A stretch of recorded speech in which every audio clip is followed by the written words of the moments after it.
بسم اللہ الرحمن الرحیم اللہم صلی علی سیدنا و مولانا محمد وعلی آلہ وصحبہ وبارک وسلم۔ تمام سامعین و ناظرین السلام علیکم ورحمۃ اللہ وبرکاتہ۔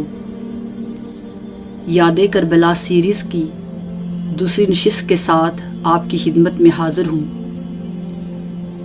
یاد کربلا سیریز کو پیش کرنے کا مقصد یہ ہے کہ ہم واقعہ کربلا کو آسان اور فہم انداز میں بیان کریں تاکہ ذہنوں میں پائے جانے والے شکوک و شبہات کو دور کیا جا سکے اور ہم بطور مسلمان حقیقی اور صحیح معنوں میں واقعہ کربلا کو جان سکیں کہ اہل بیت کرام پاک نے کس مقصد کے لیے اپنی جانوں کا نذرانہ پیش کیا۔ آج کی نشست کا عنوان ہے سیدنا امام حسین علیہ السلام کی مدینہ منورہ سے مکہ المکرمہ روانگی۔ ناظرین اکرام، حضرت امیر معاویہ رضی اللہ تعالی عنہ کی وفات کے بعد یزید تخت نشین ہوا اور اس نے لوگوں سے اپنی بیعت لینا شروع کر دی۔ 60 ہجری میں یزید تخت نشین ہوا اور 61 ہجری کے ابتدائی دنوں میں سانحہ کربلا پیش آیا۔ یزید نے تخت نشین ہوتے ہی مدینہ کے گورنر ولید بن عقبہ کو خط لکھا جس میں یہ لکھا تھا کہ حضرت عبداللہ بن زبیر، حضرت امام حسین علیہ السلام اور حضرت عبداللہ بن عمر سے میرے حق میں بیعت لو، اور اگر وہ بیعت نہ کریں تو انہیں ہرگز نہ چھوڑنا۔ یہاں بیعت سے مراد ووٹ تھا، اس کی سپورٹ تھی۔ گورنر مدینہ ولید بن عقبہ ایک رحم دل اور اہل بیت کی ادب اور محبت کرنے والا شخص تھا۔ اسے جب یہ حکم نامہ ملا تو وہ گھبرا گیا، کیونکہ وہ جانتا تھا کہ اس حکم کی تعمیل کرنا، امپلیمنٹ کروانا بہت مشکل ہے، لیکن اگر میں نے اس حکم کی تعمیل نہ کروائی، اس کو امپلیمنٹ نہ کروایا تو انجام سے بھی واقف تھا۔ لہٰذا اس نے اپنے نائب مروان بن حکم کے ساتھ مشورہ کیا اور ساری صورتحال سے آگاہ کیا اور اس سے پوچھا کہ بتاؤ مجھے کیا کرنا چاہیے۔ مروان بن حکم بنیادی طور پر ایک سنگ دل، سخت مزاج شخص تھا۔ اس نے کہا کہ میرے خیال میں تمہیں ابھی ان تینوں افراد کو یہاں بلانا چاہیے، کیونکہ اگر انہیں حضرت امیر معاویہ رضی اللہ تعالیٰ عنہ کی وفات کی خبر مل گئی تو یہ تینوں الگ الگ مقامات پر جا کر اپنی اپنی خلافت کے حق میں لوگوں سے بیعت لیں گے۔ چنانچہ ولید بن عقبہ نے اپنے قاصد کو سیدنا امام حسین علیہ السلام، حضرت عبداللہ بن زبیر اور حضرت عبداللہ بن عمر کو بلانے کے لیے بھیجا۔ حضرت عبداللہ بن زبیر اور سیدنا امام حسین علیہ السلام مسجد نبوی میں بیٹھے ہوئے تھے۔ جب قاصد آپ کے پاس پہنچا اس وقت میں ولید بن عقبہ کسی سے نہیں ملتا تھا۔ جب بے وقت بلاوا آیا تو حضرت عبداللہ بن زبیر رضی اللہ تعالی عنہ نے سیدنا امام حسین علیہ السلام سے عرض کی کہ اے امام، اس بے وقت کے بلاوے سے مجھے لگتا ہے کہ کوئی سازش ہو رہی ہے۔ تب سیدنا امام حسین علیہ السلام نے فرمایا میرا بھی یہی گمان ہے۔ پھر حضرت عبداللہ بن زبیر رضی اللہ تعالیٰ عنہ نے پوچھا اے امام آپ کیا ارادہ رکھتے ہیں؟ تو سیدنا امام حسین علیہ السلام نے فرمایا کہ مجھے ولید بن عقبہ سے ملنے جانا پڑے گا، کیونکہ اگر تاخیر کی تو ہو سکتا ہے کہ صورتحال اور نازک ہو جائے۔ چنانچہ اپنے کچھ جان نثاروں اور وفادار ساتھیوں کے ساتھ سیدنا امام حسین علیہ السلام ولید بن عقبہ کے پاس گئے اور اپنے ساتھیوں کو بولا کہ آپ دروازے کے پاس رہیں، اگر اندر سے آپ کو کوئی آواز آئے یا میں بلاؤں تو فوراً اندر آ جانا۔ حضرت امام حسین علیہ السلام جب ولید بن عقبہ کے پاس بیٹھے تو مروان بن حکم بھی اس کے پاس موجود تھا۔ ولید بن عقبہ نے امام علی مقام کو یزید کا پیغام پہنچایا اور ساتھ بیعت کرنے کو کہا۔ تب امام علی مقام نے فرمایا کہ مجھ جیسا آدمی چھپ کر بیعت نہیں کر سکتا، آپ کو چاہیے تھا کہ آپ باہر نکل کر عام لوگوں کی طرح مجھے بھی بیعت کی دعوت دیتے تو پھر اور بات تھی۔ مجھ جیسے آدمی کا چھپ کر کسی کی بیعت کرنا مناسب نہیں ہے، مجھے سوچنے کا موقع دیں۔ یہ کہہ کر سیدنا امام حسین علیہ السلام اٹھنے لگے تو بدبخت مروان بن حکم نے ولید بن عقبہ کو بولا کہ اگر تم نے ابھی ان کو جانے دیا تو پھر یہ کبھی تمہارے ہاتھ نہیں آئیں گے، تم ان کو پکڑ لو اور انہیں یزید کی بیعت پر مجبور کرو، اور اگر یہ یزید کی بیعت نہیں کرتے تو ان کا سر قلم کر دو۔ لیکن ولید بن عقبہ اہل بیت کرام کی محبت اور ادب کرنے والا شخص تھا، اس نے سیدنا امام حسین علیہ السلام کو جانے دیا۔ سیدنا امام حسین علیہ السلام اپنے گھر آئے، اپنی فیملی، عزیز و قرب، رشتہ داروں کو جمع کیا اور ان کو ساری صورتحال سے آگاہ کرنے کے بعد کہا کہ میرا یہاں رکنا مناسب نہیں ہے، میں نے مدینہ چھوڑنے کا فیصلہ کر لیا ہے، کیونکہ مجھے اس شہر کی حرمت اور عزت اپنی جان سے بھی زیادہ عزیز ہے۔ مجھے لگتا ہے کہ اگر میں اس شہر میں رہوں گا تو یہ ظالم لوگ اس شہر کی عزت اور حرمت کو پامال کر دیں گے۔ ناظرین اکرام، پھر سیدنا امام حسین علیہ السلام کے رفقا اور ساتھیوں نے آپ کو مشورہ دیا کہ آپ مکہ مکرمہ چلے جائیں۔ پھر وہ لمحہ بھی آیا جس لمحے کے بارے میں بیان کرتے ہوئے دل خون کے آنسو روتا ہے۔ رات کے اندھیرے میں سیدنا امام علی مقام اپنے نانا جان رسول خدا صلی اللہ علیہ وآلہ وسلم کے روضے پر تشریف لے گئے۔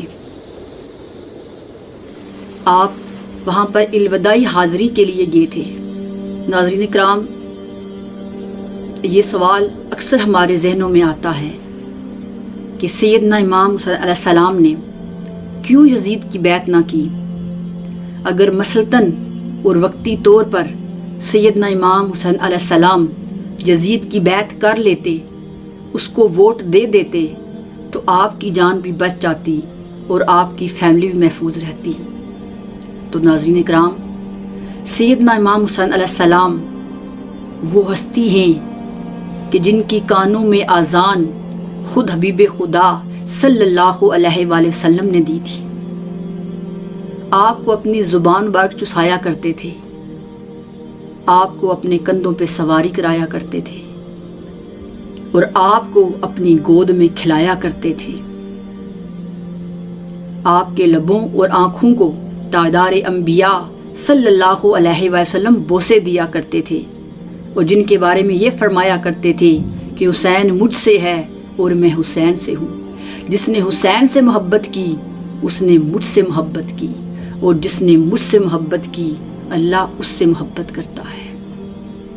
تو ناظرین اکرام، یہ کیسے ہو سکتا تھا کہ جن نوری ہاتھوں کے بوسے اللہ کے محبوب صلی اللہ علیہ وآلہ وسلم نے لیے تھے، وہ ہاتھ کسی ایسے شخص کے ہاتھ میں جاتے جو دنیا کا ذلیل ترین اور بدکردار انسان تھا۔ یزید ظالم، بدکردار اور بد مزاج شخص تھا۔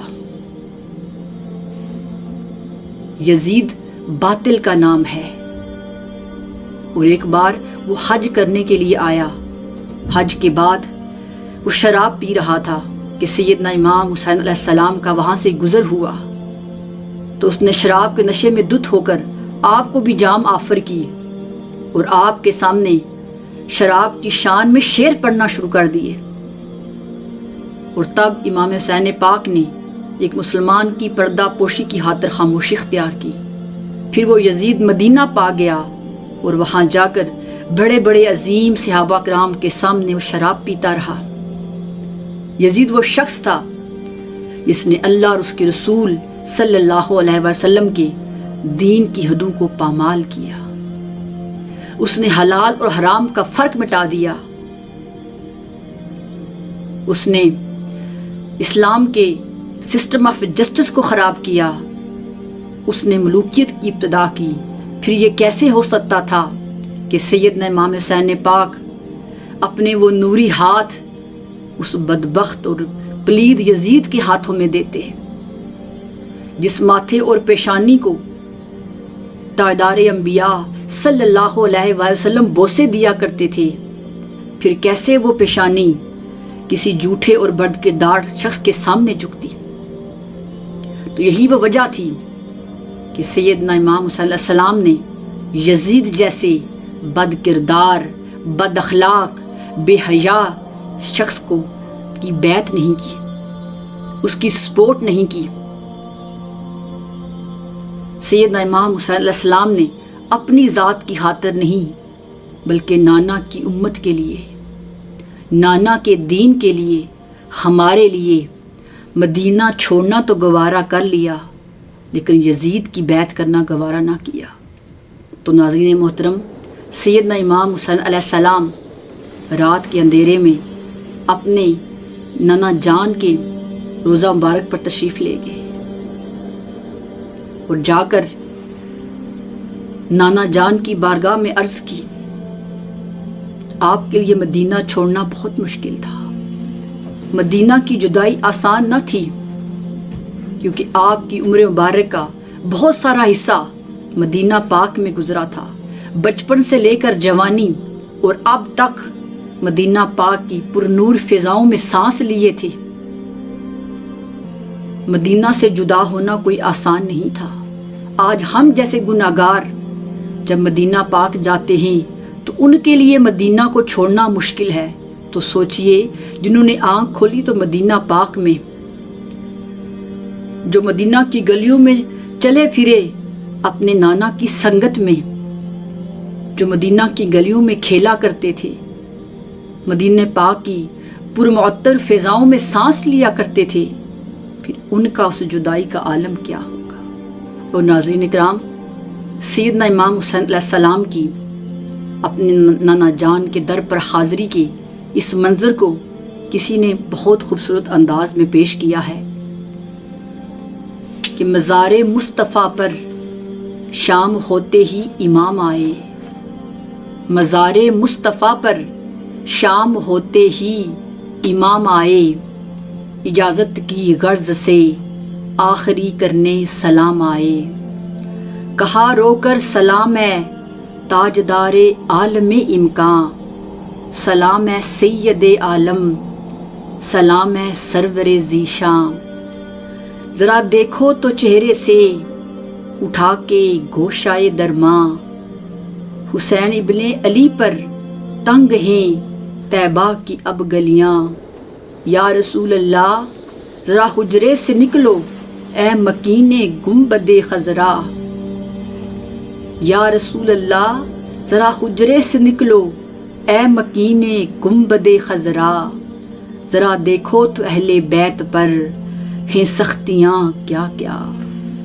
یزیدی دور ہے اسلام ہے خطرے میں، یزیدی دور ہے اسلام سرکار ہے خطرے میں، نواسا آپ کا اس وقت ہے دشمن کے نرغے میں، میں قرباں اے مجھے ناز و نعم سے پالنے والے، مصائب آنے والے چشم و زن میں ٹالنے والے، ہماری بے کسی درماندگی کی لاج رکھنا، ہماری بے کسی درماندگی کی لاج رکھنا، ہمیں اپنی نظروں میں صاحب معراج رکھنا، بس اے قبلہ اے دین مجھے جانے کی اجازت ہو، بس اے قبلہ اے دین مجھے جانے کی اجازت ہو، لب اطہر سے فرما دو حسین اب جاؤ رخصت ہو جاؤ، لب اطہر سے فرما دو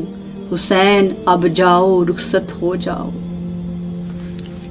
ناظرین اکرام، مدینہ منورہ کو چھوڑنا اتنا آسان نہیں تھا، وہ حسنین کریمین کو تو آقا علیہ السلام فرمایا کرتے تھے یہ میری جنت کے پھول ہیں۔ آج وہ جنت کے پھول مدینہ چھوڑ رہے تھے۔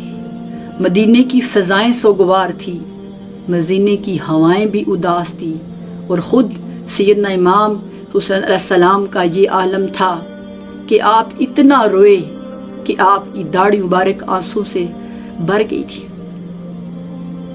آپ نے اپنی نانا جان کی بارگاہ میں آخری سلام پیش کیا، پھر اپنی والدہ مائدہ اور اپنے بھائی سیدنا امام حسن علیہ السلام کے روضے پر گئے۔ وہاں جا کر بھی آپ نے الوداعی سلام کہا، اور پھر اپنی فیملی اور عزیز و اقارب کے ساتھ آپ مکہ المکرمہ روانہ ہو گئے۔ تو ناظرین اکرام، سیدنا امام حسین پاک نے مدینہ پاک کی حرمت کی خاطر، اس کی عزت کی خاطر مدینہ چھوڑا، اپنی فیملی، گھر بار، اپنے عزیز و اقارب، رشتہ داروں اور معصوم بچوں کو ساتھ لے کر آپ مکہ المکرمہ روانہ ہو گئے۔ اب حضرت مسلم بن عقیل رضی اللہ تعالیٰ عنہ کی شخصیت کے بارے میں محترمہ تقویم ایوب صاحبہ گفتگو کریں گی، ہمارے ساتھ رہیے گا۔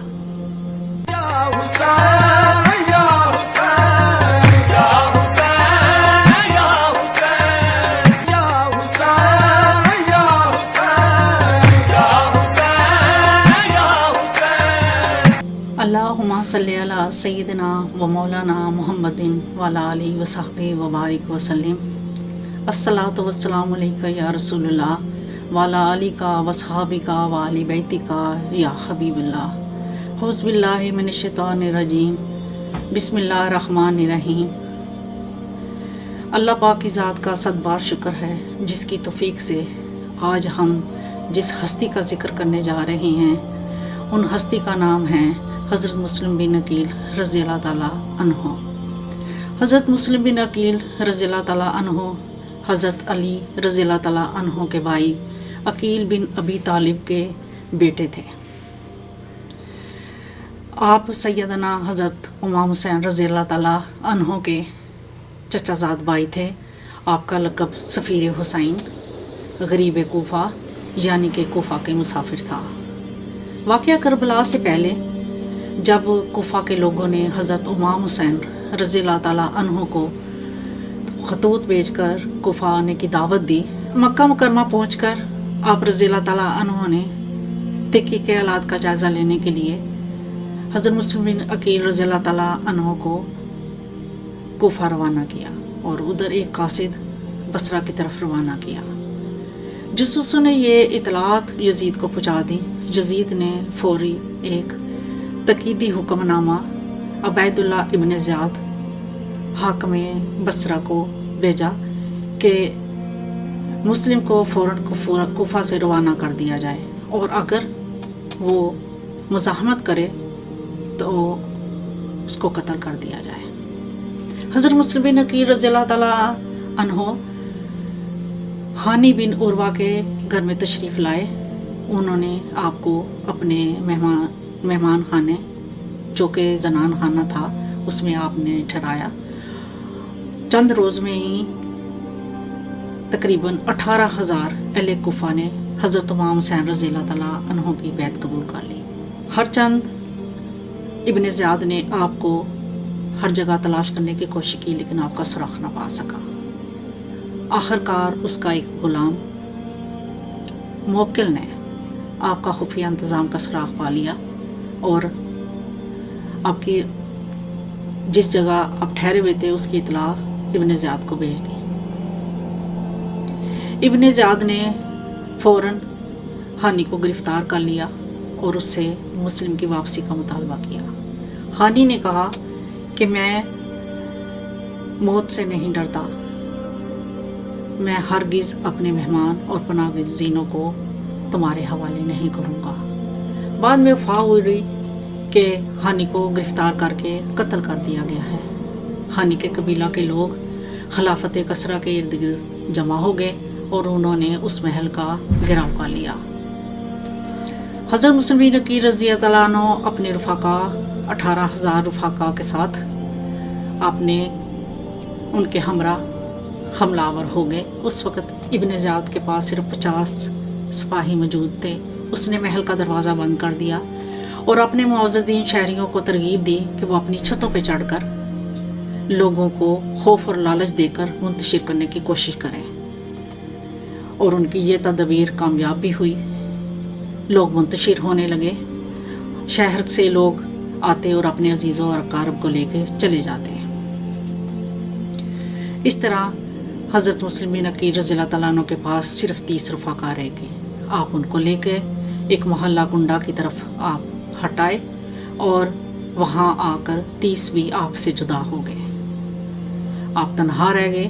آپ نے ایک عورت کے گھر میں پناہ لی اور اس کی اطلاع بھی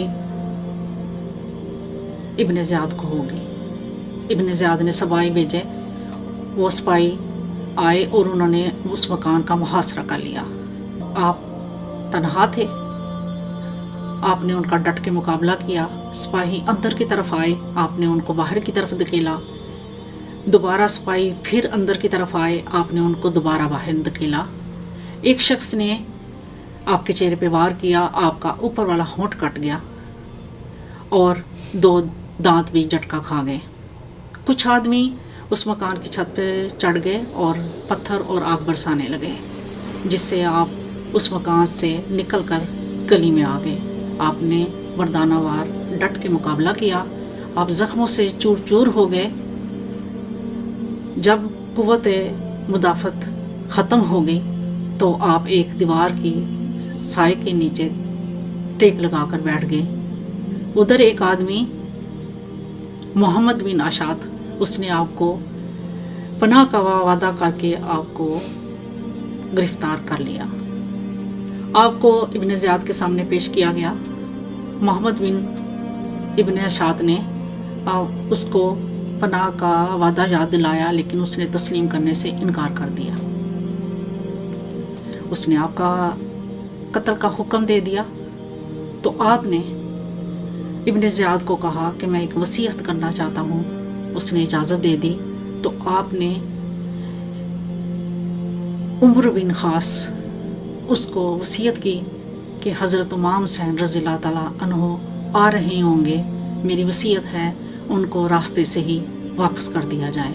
اس کے بعد ابن زیاد کے سپاہی آپ کو لے کر محل کے بلائی منزل پر لے گئے اور ادھر لے جا کر آپ کے جسم کے 2 ٹکڑے کیے اور ان کو چھت سے نیچے پھینک دیا۔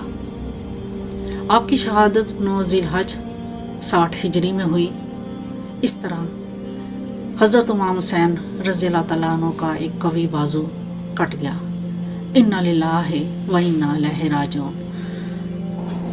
اے وفادار حسین ابن علی تم پر سلام، اے وفادار حسین ابن علی تم پر سلام، کربلا کی داستان تجھ سے چلی تم پر سلام، کربلا کی داستان تجھ سے چلی تم پر سلام، خون سے تیرے ہوئی رنگین کوفہ کی زمین، خون سے تیرے ہوئی رنگین کوفہ کی زمین، زندہ کر دی تو نے رسم عاشقی تم پر سلام۔ اللہ تعالیٰ اپنے پیارے حبیب پاک صلی اللہ علیہ وآلہ وسلم کے صدقے وسیلہ سے ان ہستیوں پہ اپنی خاص رحمتوں کا نزول فرمائے اور ہم سب پر بھی ان کا اجر ہو اور ہم پر بھی اپنی خاص رحمتوں کا رسول اللہ پاک کی ذات پاک کرے۔ وما علینا الا البلاغ۔